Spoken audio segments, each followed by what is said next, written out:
Bonjour et bienvenue à la MMTV. Aujourd'hui, nous sommes lundi 24 août 2020. Je me présente, je suis Shiraz Titi et je m'occupe donc de la partie commerciale francophone de la société MMO. Nos bureaux viennent de réouvrir leurs portes, donc aujourd'hui après les congés.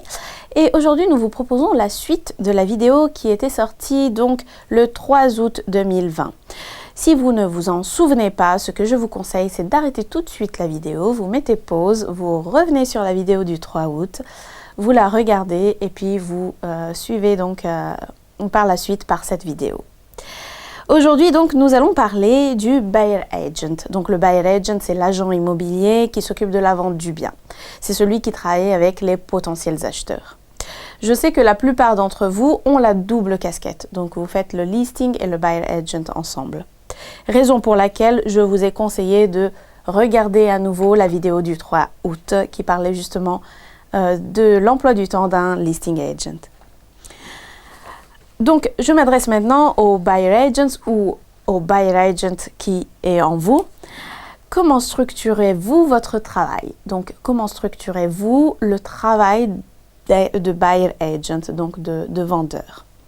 Tout d'abord, si vous ne faites que le buyer agent, soyez vigilant dans le choix du listing agent avec lequel vous travaillez. Si vous travaillez avec 1 ou 2, 3 listing agents, choisissez ceux qui travaillent à des conditions qui peuvent vous satisfaire. Dès que vous avez un potentiel acheteur, la première chose à faire, c'est celle de le mettre en contact avec un conseiller crédit. Ainsi, vous perdrez beaucoup moins de temps pour des visites inutiles donc. Le potentiel acquéreur qui a vraiment envie d'acheter, il sera heureux de rencontrer un conseiller crédit parce que ce dernier va leur donner le montant exact que l'acheteur pourra se permettre pour acheter une maison. Choisissez donc attentivement un conseiller crédit qui soit digne de ce nom. Pour faire cela, donc, il faudrait que le mandat soit exclusif. Comme je disais avant, choisissez un listing agent qui soit satisfaisant donc pour vos conditions, c'est-à-dire un listing agent qui vous confie des biens dont le mandat est exclusif et au prix du marché. Parce que autrement, vous aurez préqualifié la partie donc financière d'un potentiel acheteur, mais vous ferez le travail donc pour les autres si le mandat n'est pas exclusif. Donc, le buyer agent devrait passer la plus grosse partie de sa matinée à préqualifier les potentiels acquéreurs. Pourquoi j'insiste sur le fait de sélectionner 2 ou 3 acheteurs sur chaque bien? Eh bien, parce que soit vous décidez de faire toutes les visites, toute la journée, alors que peut-être qu'il y aura une seule visite qui sera bonne, soit vous sélectionnez les clients qui sont susceptibles de faire des offres. Donc, si votre listing agent vous confie un mandat exclusif et au prix du marché, 2-3 acquéreurs aux potentiels acquéreurs suffisent pour clôturer l'affaire.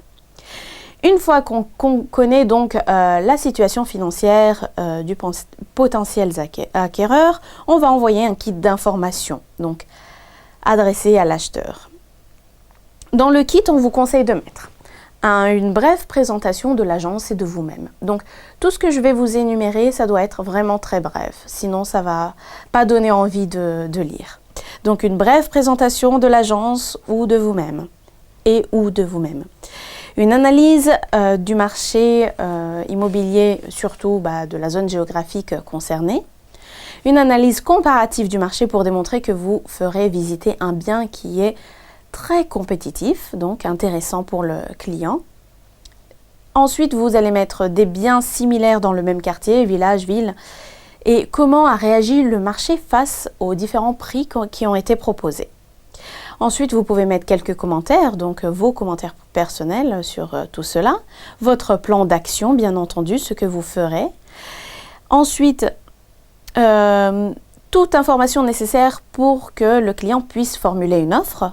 Donc, une liste de documents nécessaires que le client, le potentiel acheteur, doit emmener le jour de la visite, toujours pour qu'il puisse être en mesure de formuler une offre ce jour-là. Et bien entendu, les photos du bien.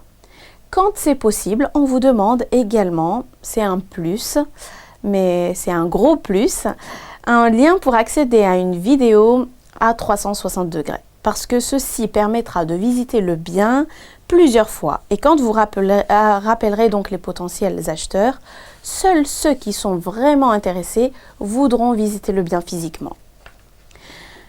Alors par exemple, on a cette anecdote, j'aimerais vous partager cette anecdote de ce client qui nous a témoigné donc d'avoir décroché un mandat pendant le confinement.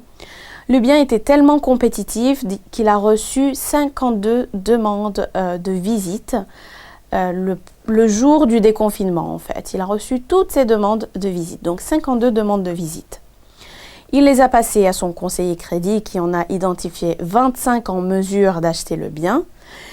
À ces 25 personnes, l'agent immobilier a envoyé le kit d'information, bien sûr de façon digitale. Et 3 personnes ont visité physiquement le bien. Ensuite, on a reçu 2 offres pour ce bien et une offre a été acceptée. Donc l'agent immobilier, imaginez le temps fou qu'il a gagné. Il aurait pu faire 52 visites pour avoir le même résultat.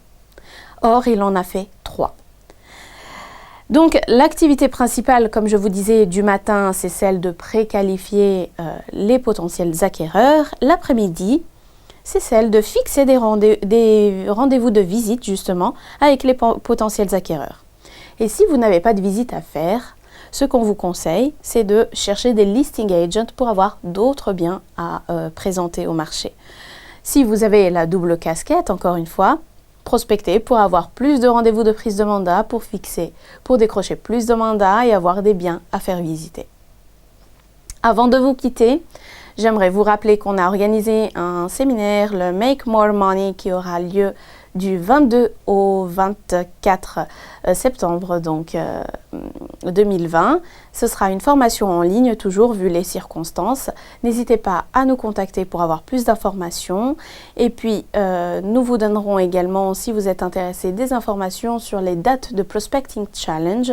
Donc, c'est le séminaire pour vous aider à prospecter encore mieux, qui est disponible une fois par mois jusqu'en janvier 2021.